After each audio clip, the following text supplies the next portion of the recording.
Welcome to this edition of the Million Dollar Mastermind podcast. This is where we pick the brains of high achievers from all walks of life and get their hard-earned, real-world insights on winning. I'm your host, Larry Weidel.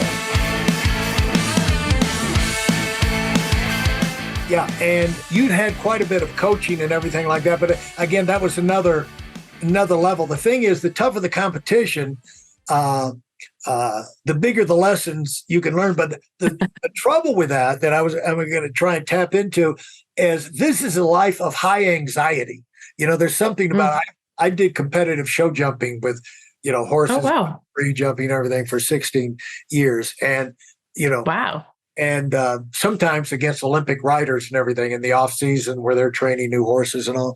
And so the high anxiety of practicing in the ring and warming up before you're getting ready to go in, all you're doing is riding around the ring. And if the horse knocks down a rail, so what? It's not the first time.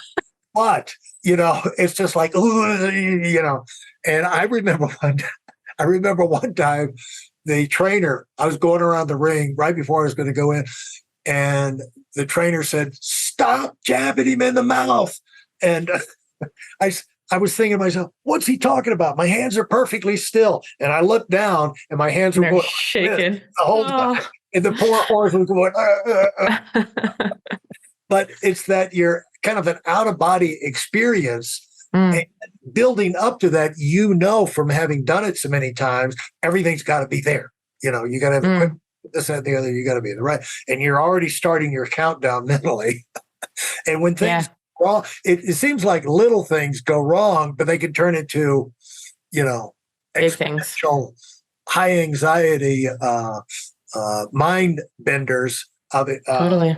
When that the countdown is already on to getting in that ring, and so that was a powerful lesson for you to learn. That like I'm gonna do what because we hear the thing that I want to bring out here is we hear this all the time. You'd heard it 1,000 times. Focus on what you can control. All you do, all you can do is the things. Mindset is everything. But when you're in that moment like this, you're not thinking like, but this is another level of crisis. And you have to gather yourself up because it's something, there's a lot part of this where we have to coach ourselves and reel ourselves back in to say, okay, what can I do? And what you said to yourself was, okay, I've set things in motion to go find them and get them to the ring. And in the meantime, now that I've done that, there's nobody else to call. There's nothing else for me to do. I can't go get them. And so now I'm going to get myself ready and assume that things are going to work out. That was a pretty powerful lesson for you. It was. And I think it actually had a lot of repercussions later for us as well, where we started actually in our visualizations prior to the competition and in our preparation, we'd almost train for adversity. So we'd imagine like what could go wrong. Yeah. Okay, skates couldn't show up, bus gets delayed, or we have to take whatever the thing was. You don't have the right food at the hotel that you could, whatever the thing is. Right. Yeah. And so we would plan for that and visualize that in our minds. And so it's about not thinking about bad things, but it's thinking about what is your response in that moment to how you deal with that. What is the next right step that I can take? And so we did a lot of work on planning for that kind of adversity that could come our way. So then when it does come, you're much more equipped to deal with it. Yeah, and that reminds me of Bobby Knight, the great college basketball coach, wrote a book about it's like the power of negative thinking. You start thinking, well, what if this went wrong? What if this went wrong? How am I going to react in that situation? Because things are not going to always go perfect, and so you might as well think about how did that change, and what kind of advantage did that give you? Knowing to do that and preparing yourself like that. I would say, like to your point about like being anxious or getting worried, it created actually quite a sense of calm. because then you know that you're equipped to deal with whatever comes your way, and you've prepared for that, and you have already the answer of how you're going to do that. So I remember actually feeling quite calm going into competition after that. Yeah. Much more calm.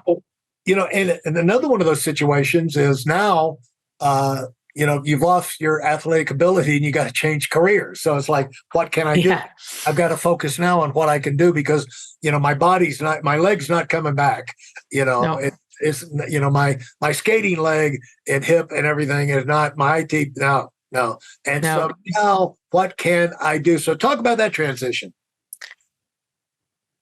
Wow. It was actually, so there is quite a sense of grief in that, because you lose an identity in that moment.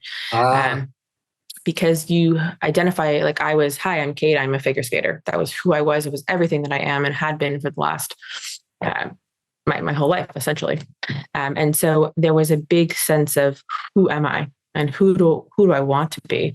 And what else can I do in this world? And I knew when I did make that decision to retire that there was much more to life than sport. And I was very intentional about making sure that I completed that as well, knowing that like I had done everything that I wanted with this sport. I had reached an elite level and learned a tremendous amount. And so I remember sitting in the fourth floor of my business school and calling my coach and telling her that this was it for me. But knowing that ultimately I wanted to do probably some sort of business or marketing or something like that. And so the transition for me was, I was very fortunate actually in one of my marketing classes, we had to do like presentations like you do, like this is our project. And one of the girls who was sitting in the very back of the class saw me present. And because I love to be on stage and perform, and that was my nature, she came up to me after class. She said, you need to do case competitions. You need to, so at the school that I was at, they were very, very highly ranked in international case competitions for essentially you competed on a business case around the world. And so what's a case competition? Yeah. So essentially you have a business, could be any sort of business. They have a problem they're trying to solve and they bring it to a group of students to come up with the answer. And so we went to Spain, I went to Alberta, I went to a whole bunch of different ones. And so schools from all around the world come and compete at this competition to come up with the best solution to the company's problem. And the judges are the actual company who are trying to solve this problem. And so I got into that program and was fortunate enough to do very, very well there. And again, traveled the world and did competitions there and was able to channel that like performance competitor side of me into something quite productive quite quickly. How long did you do that? I would have done that for 2.5 years. Wow. What amount of experience you got now. So you would show up in Spain or someplace and you would have no idea what you were going to, the problem is. So how many other teams were there? The biggest one had 24. And so you have, and there's two different cases. So the first one is you have 3 hours to solve it. So essentially you go into a room with your small team and every team gets the same case. And then the best answer or the best solution wins. And then you have it. All 24 make a presentation? How long are the presentations? Usually about 30 minutes. Wow. So you got to listen to 24 30-minute presentations. I'm thinking that's 12 hours. And so goes over 2 days. I remember what the first people said, Yeah, that's a good point. And then the other side of it is you have a 24-hour case, which means you can put a lot more research into it, takes a bit more time, is a more complete answer. And then ultimately they judge the winner. Yeah. Well, what I bet was great about that was you got a chance to hear other people's solutions too. Totally. Yeah. You want to be the first one to go. See how they think. Expanding, your awareness of options next time you got a problem solving, a problem to solve. So, and the beauty of that is you're being put in front of like big companies. Like we're talking the Facebooks, the blah, like these massive enterprises who are coming to try to figure out these small problems by these students. And so a lot of the time, people get hired directly from these case competitions and by the businesses that are putting on these cases. Which is pretty cool. Your ability to perform under pressure and to compete in, high pressure environments in the spotlight had to serve you well during that.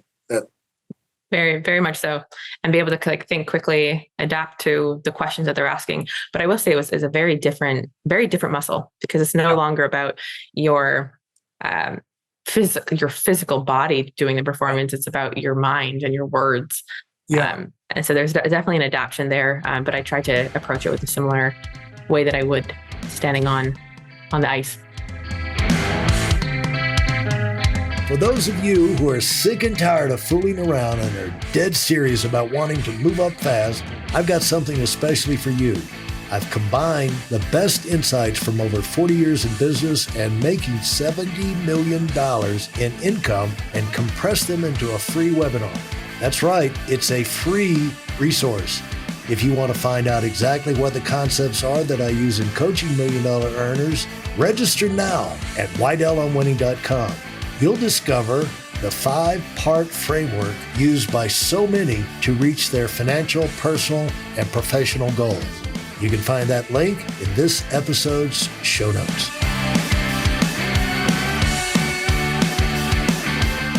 So did you get hired out of that process, or did you say, this is great, but I'm going to do my own thing?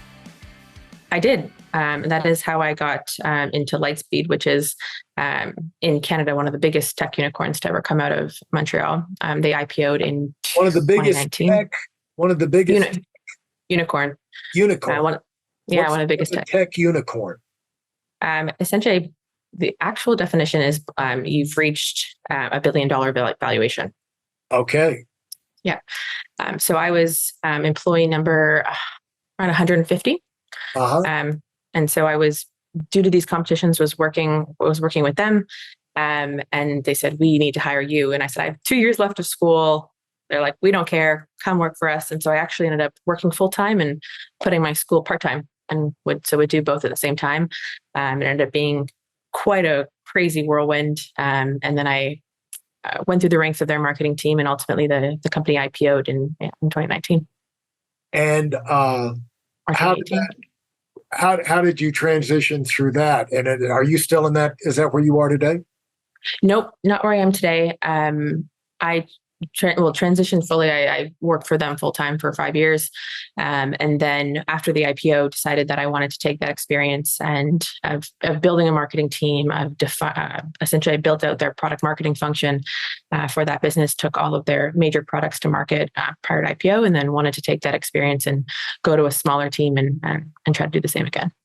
And so how did that go, that transition and all? Well, let me ask you this. How big was the team you were at? So you went to a big company. No, when I joined, we were 150 people. And when I left, we were just over 800. Uh-huh. And did you work with them, or were you, long distance, or? No, I was a full-time employee. They had an office here in Montreal. And so I worked full-time for them. Yeah. And did you have a team? What did you do? Yeah. So I started actually in the product team because even though my schooling was in marketing, I really wanted to deeply understand how the product works and why it was built the way it was. And so I decided to go in product, which was and I also was just up for the challenge to do something that I didn't know anything about. But through that, ended up You decided to go into product. What does that mean? So product management is essentially the team that's responsible for developing and coming up with the concept of what products they bring to market. And so I was within that team. And then shortly after, realized there was a gap between what we were developing, what we were selling, and what we were marketing. So I really wanted to be the person to solve that. And so I went to the CEO. Now, what do you mean the gap? What do you mean a gap? What do you mean? I don't think at that time they were doing a very strong job at articulating the value of their products to their customers. And so I felt that there was a way in which we could learn to talk to those customers in a better way to help them understand that value, purchase more quickly, and ultimately get more benefit out of the products that they were developing. Okay. And that sits under a role called product marketing, which is essentially taking the product and bringing it to market in a way that resonates with customers. And so I started by myself, ultimately, beginning being that function, and that ultimately led me into the marketing team, where I grew that team and was responsible for bringing new products to market. So if we came up with a payment solution, I was responsible for coming up with the go-to-market strategy of how do we launch that to the market. And how big of a team did you have, or did you? When I left, we were 4. And so, what did you learn from that experience? But you had already been working with teams before. I mean, from your synchronized skating to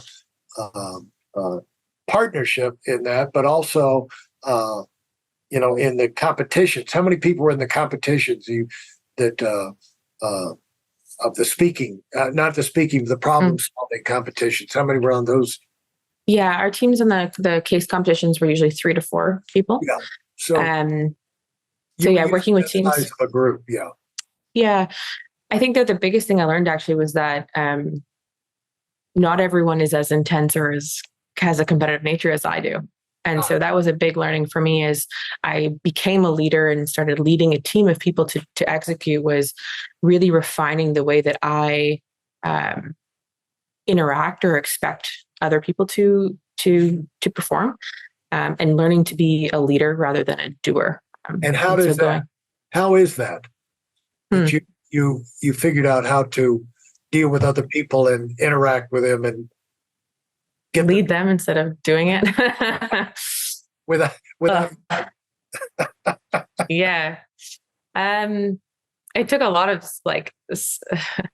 self-regulation, if you will. Actually, I'm a very competitive person, but I'm not competitive with other people. I'm competitive with myself. And so I have very high expectations of what I would classify as a high quality level of delivery. And so I really had to tap into starting to understand the motivations and intentions of others. And those are very different depending on who you're working with. And so I had to do a lot more listening and a lot more trusting, actually, of building a relationship with the people who worked for me, understanding what makes them tick, what makes them really motivated to do great work. How do I get underneath the thing that they want to actually achieve and help them achieve that on that path?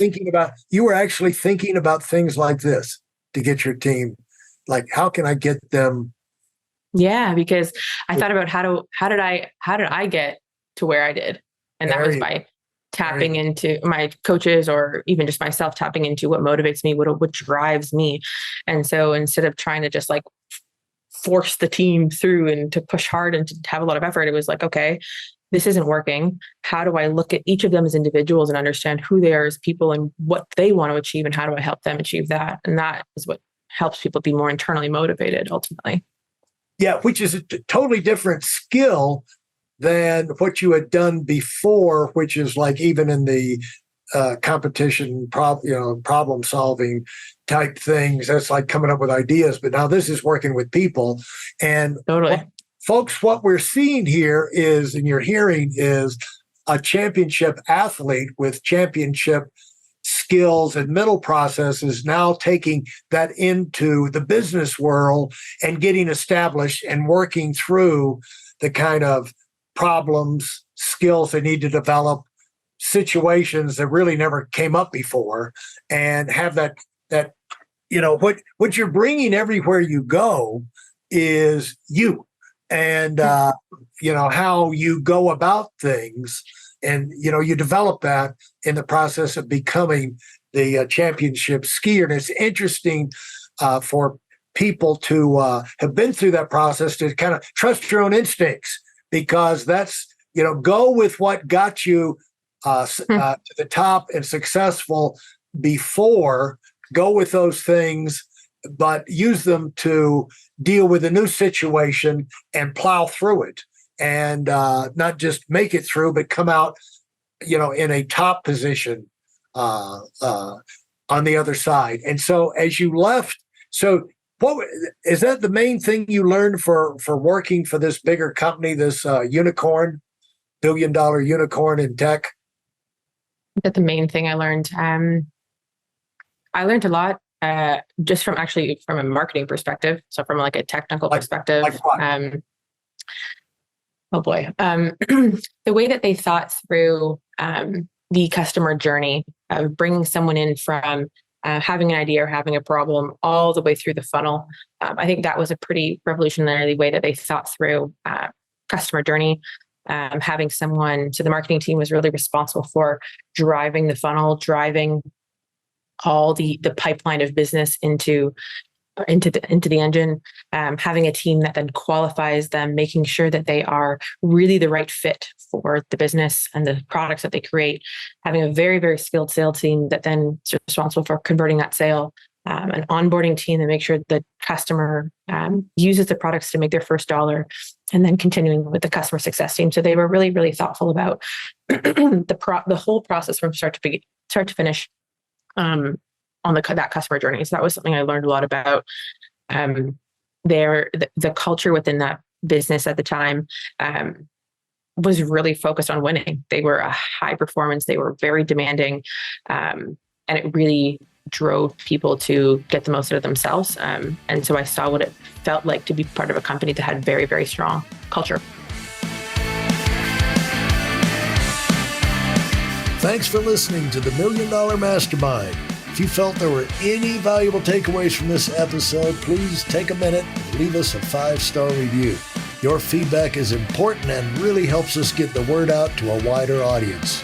Remember, we have a valuable webinar that is absolutely free. Register for it right now at weidelonwinning.com. Thanks for listening.